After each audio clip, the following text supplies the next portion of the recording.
Hola amigos, ¿cómo están? Espero que se encuentren muy bien. Bienvenidos una vez más a mi canal Hablemos de Derecho by Michelle López. En el día de hoy te voy a explicar uno de los juicios que a mi consideración son los más bonitos del derecho. Y estoy hablando del juicio de amparo.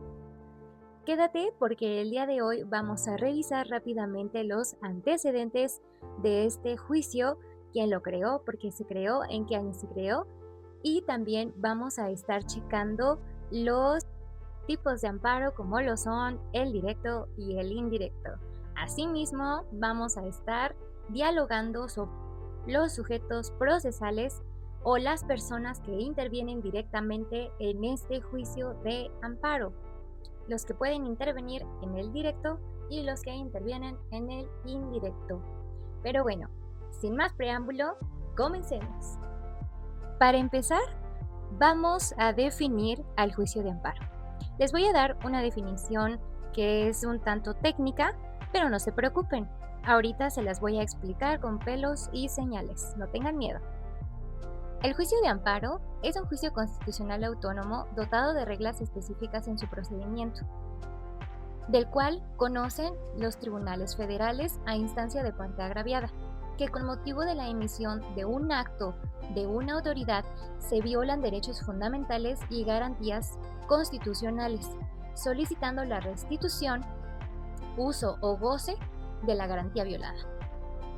En pocas palabras, lo que esta definición nos quiere decir es que el juicio de amparo va a ser aquel procedimiento que te ayude cuando una autoridad jurisdiccional, algún servidor público o alguna autoridad de otro tipo de índole administrativa, penal, etcétera, remita un acto en contra tuya que afecte los derechos que están plasmados en la Constitución Política de los Estados Unidos Mexicanos. Es decir, este juicio te va a ayudar cuando esta autoridad con su acto ataque directamente tu esfera jurídica en cuanto a los derechos que tú tienes en esta Carta Magna. Un ejemplo que puedo darte muy rápido es cuando te niegan la expedición de alguna licencia, por ejemplo, alguna licencia para construcción. Si es para vivienda o si es para trabajo, directamente está lesionando el artículo que habla sobre el derecho al trabajo y sobre el derecho a una vivienda. Pero bueno, el ejemplo anterior es sobre el tipo de amparo indirecto, del cual vamos a hablar más adelante. El juicio de amparo fue creado por Manuel Crescencio Renjón en 1840. Este personaje fue gobernador del estado de Yucatán en ese entonces y lo creó mediante el proyecto de decreto que reformaba a la constitución del estado de Yucatán. Esta constitución nace como una protección a los derechos fundamentales de los yucatecos y como garantía de las violaciones de los derechos individuales a las garantías de tales derechos, siendo su proceso judicial de carácter excepcional, eficaz, rápido, sencillo, informal, permanente y además, en el caso de México, existiendo dos procedimientos, el directo y el indirecto. La figura del amparo se incluyó en la Constitución Política de los Estados Unidos Mexicanos en 1857 y en 1919 se expidió la Ley de Amparo. Y bueno, me voy a permitir leerles una definición o una breve explicación sobre lo que es el juicio de amparo directo. El amparo directo es un recurso legal en el sistema jurídico mexicano que se interpone ante tribunales de la Federación para impugnar sentencias definitivas y actos de autoridad que afectan los derechos humanos de las personas. Este recurso se utiliza cuando se considera que una sentencia viola derechos fundamentales garantizados por la Constitución. El amparo directo es especialmente relevante para casos de violaciones de derechos humanos en materias civil, administrativa, laboral, penal, familiar. Y bueno, de esta definición podemos recoger una palabra o una oración muy importante: sentencia definitiva. Ok, Para los que no tienen idea de qué es una sentencia definitiva, es simplemente una decisión que toma un juez sobre un juicio que se ha iniciado, como por ejemplo una pensión alimenticia o una guarda de custodia, ¿no? La decisión, la sentencia final, resolución del juez va a ser con quien se quede el menor. Esa sentencia es susceptible de que pueda ser combatida ante tribunales federales por el simple hecho de que sea violatoria de derechos humanos, como por ejemplo en un supuesto de guarda y custodia. Imaginemos que la niña o un niño se quede con un padre que no sea un buen ejemplo o que sea borracho o drogadicto. Entonces ahí está lesionando la esfera jurídica de la niña en cuestión a la familia y cómo a la familia, a tener un entorno familiar sano, a que la niña pueda desarrollarse el derecho, el interés superior del menor. Y esto está consagrado en la Constitución. Esta va a ser la clave para que cada persona, cada abogado que quiera interponer un amparo, primero piense en qué derecho le está lesionando y si sí realmente le está lesionando un derecho constitucional, pueda promover este juicio. Entonces, cuando quieras hacer un amparo directo, ten la noción de que no es fácil, tampoco imposible, y que vas a necesitar de mucha teoría, de mucho estudio, de mucha reflexión y de pensar muchísimo. Es tiempo invertido en investigación, en reflexión y en escrito, porque no nada más hay que pensarlo ni buscarlo, hay que plasmarlo, hay que explicarle a la autoridad por qué tú tienes razón y por qué deben de ampararte. Por eso, abogado, tú que me estás viendo, piensa cuánto vas a invertir de tu tiempo, de tus conocimientos, de tu búsqueda y de tu reflexión en un amparo cuando vayas a determinar la cantidad que vas a cobrar. Y sí, todo mundo tiene que saber esto, porque es tiempo, porque el que estudia debe de merecer su pago. Esto lo digo porque he visto muchos colegas abogados que cobran un amparo en 1,500, que cobran un amparo en 3,000 pesos por echarle la mano a la gente. Claro que se vale, no digo que no, pero para eso existen las defensorías federales y también existen los servicios privados, ¿ok? Y en servicio privado es tu tiempo, invertir tu calidad como profesionista en tu trabajo. Y también a la gente transmitir este mensaje que si vas a buscar un servicio de abogado en privado, por favor no regatees. No regatees porque créeme que no es tan fácil estudiar tu caso, estudiar todo lo que ya viene cargando, todo el expediente y explicarle a la autoridad federal, quebrarse la cabeza en cómo hacerle entender y en cómo con toda la teoría, con todo el fundamento, por qué tienes tú la razón y por qué debe de ampararte. Por ejemplo, en el caso de la guarda y custodia, porque la niña debe de quedarse tal vez con el mamá o con el papá, que es un mejor ejemplo para ella. Y bueno, también quiero mencionar que el juicio de amparo es de índole federal. Esto ya lo habíamos escuchado en la definición y les voy a explicar un poco acerca de esto. En el estado, cada estado de la República, tenemos tribunales del estado y tribunales federales. Los tribunales federales van a conocer del juicio de amparo y de otros juicios que veremos más adelante. Los tribunales locales van a conocer sobre contiendas personales entre particulares, como por ejemplo que alguien se metió a mi casa, alguien me despojó de un bien, etc. Pero bueno, el motivo de aquí es el federal. El amparo directo va a ser visto por magistrados que conforman un tribunal colegiado. En un tribunal colegiado existen 3 magistrados. Por ejemplo, en el estado de Hidalgo existen 3 tribunales colegiados. En cada uno hay 3 magistrados. Ellos son los que conocen y resuelven sobre amparo directo, una vez más. Quería hacer esta mención sobre las autoridades que conocen en amparo directo, porque en el indirecto siguen siendo autoridades federales, pero no se llaman magistrados.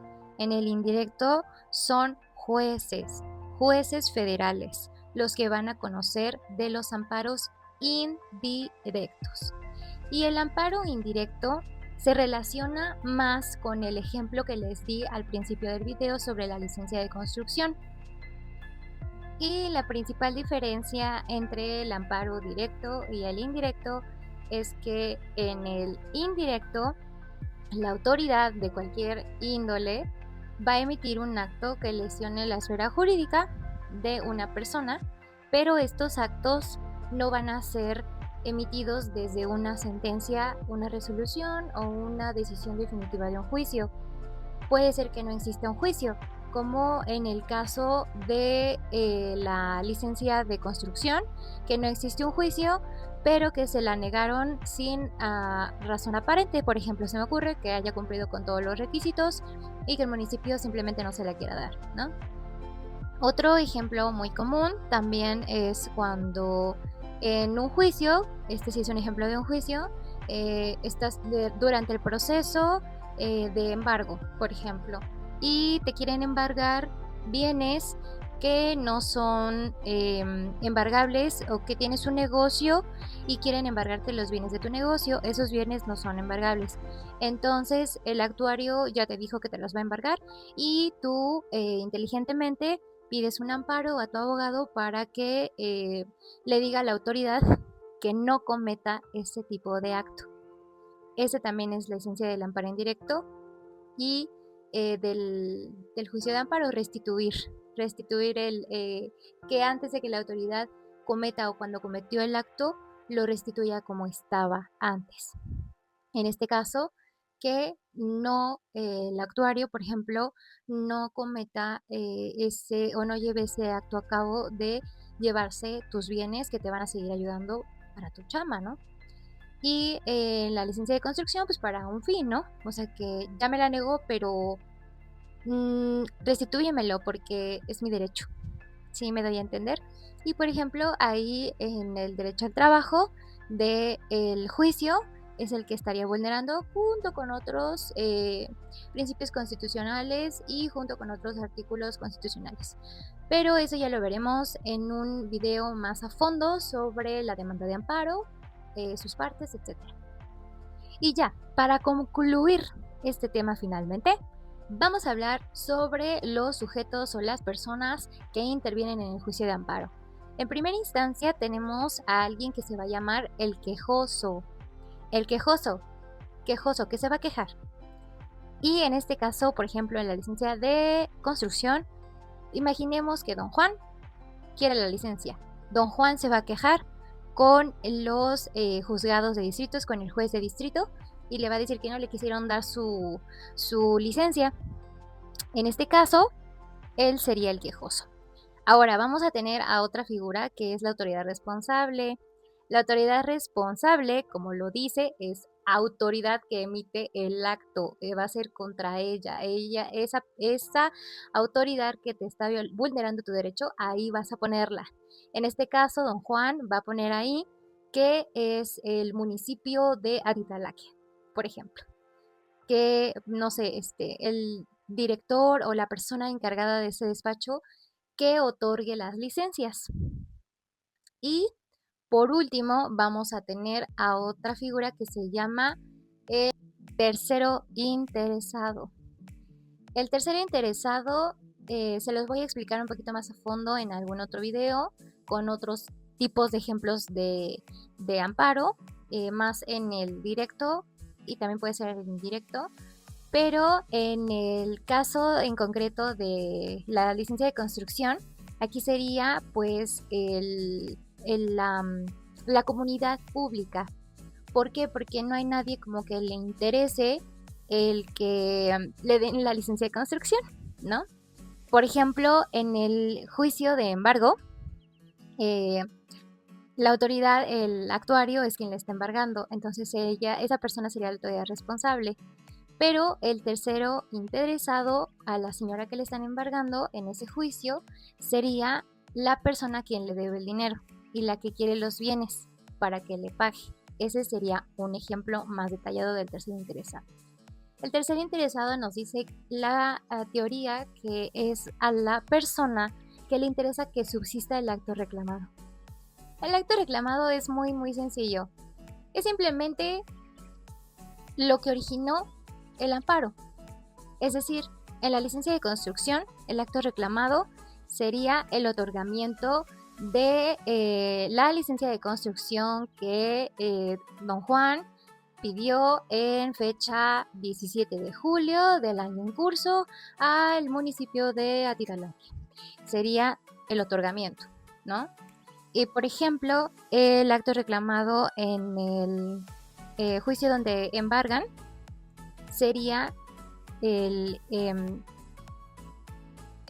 me ocurre la preservación de los bienes o el